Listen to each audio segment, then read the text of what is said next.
Hello everyone, my name is Patricia from tarantulaheaven.com. This is Miss Spidey over here, my Chilean rose hair, who is being an absolute doll. She is resting right now. She hasn't been moving a lot. Today I actually wanted to talk about arachnophobia again. I made a video a few weeks ago about who struggle with arachnophobia because it is a debilitating phobia to have.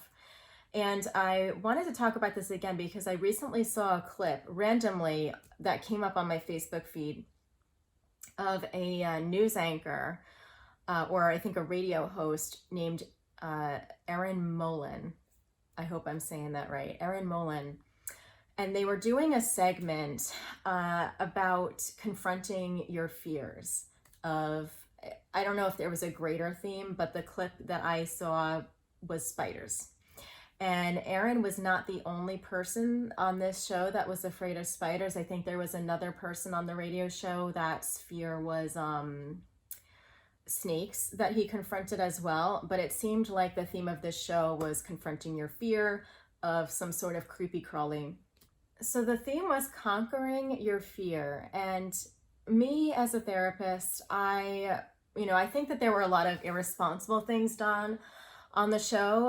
It didn't look like these people were given any sort of therapeutic support or having a mental health professional on hand to kind of prep them or talk them through things or help them if they were having an anxiety attack or anything like that. This seemed to be a very irresponsibly done, unprofessionally done exposure therapy, which, there's becoming more and more research about how exposure therapy can actually harm if not done well.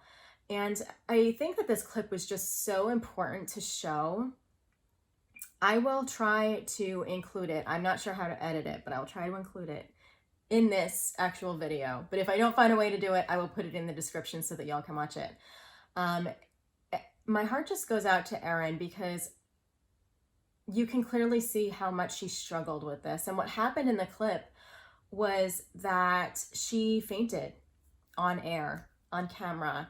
And even before, and I had a feeling that something bad was going to happen as I watched it, because you can see as they're bringing the spiders out and as her colleague handles the spider before her, she knows she's next, and you can just see her having symptoms of a panic attack. And my heart goes out to her. You cannot watch this and not have your heart in your throat because she is basically hyperventilating.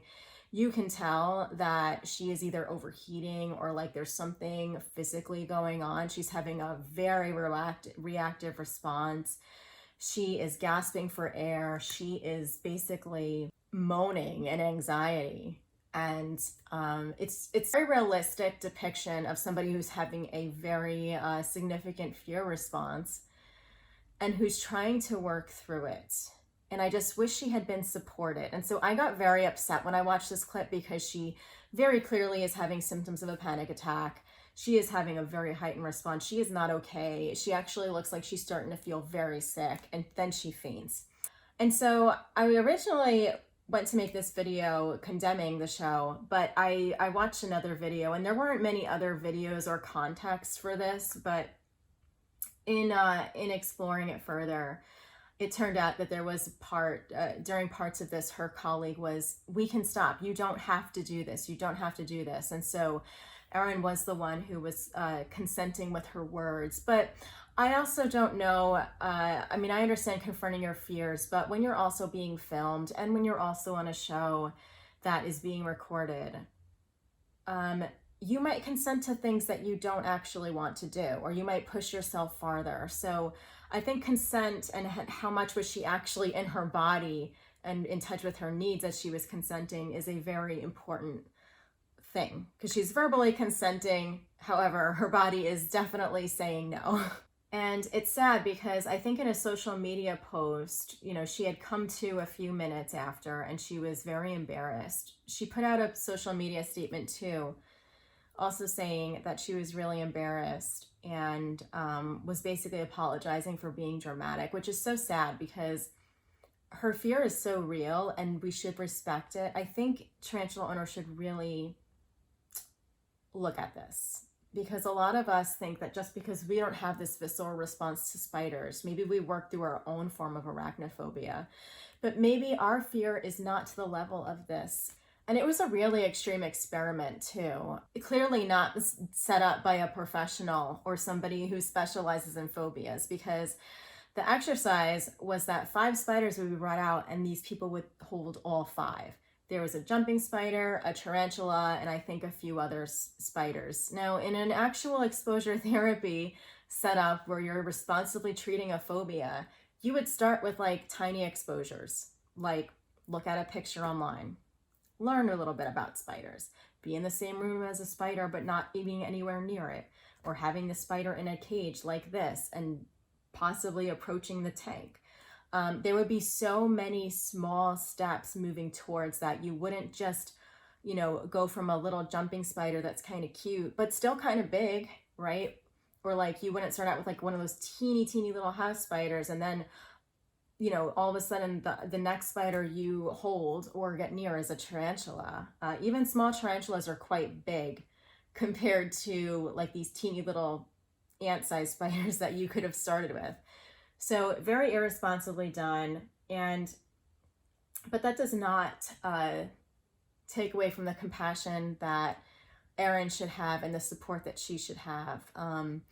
I know that she was the one who really wanted to work through her fear, and so I just want to, I hope that she's being surrounded in love and support by her family, her colleagues, and her friends, and that she does not feel less than just because she had this really difficult reaction. And I hope that maybe one day she does approach this again in a better way that actually feels safer and more comfortable to her.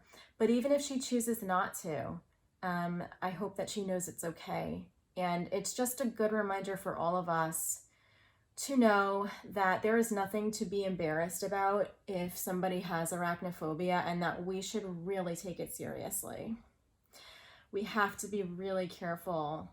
And if we were people who struggled with arachnophobia, I know that I still struggle a teeny bit, have to get over that fear, to go through that journey.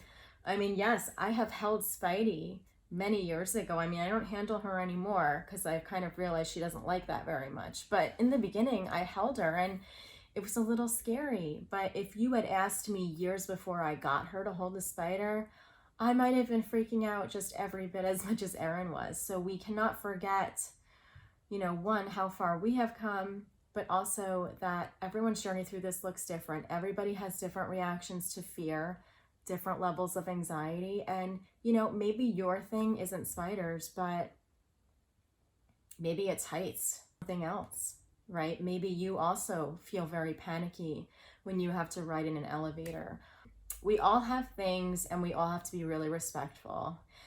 And so I bring up Erin's video and her experience as an educational moment for us, and also a reminder to not only people who are not struggling really hard with arachnophobia, but also people who are struggling with significant arachnophobia, that it's okay.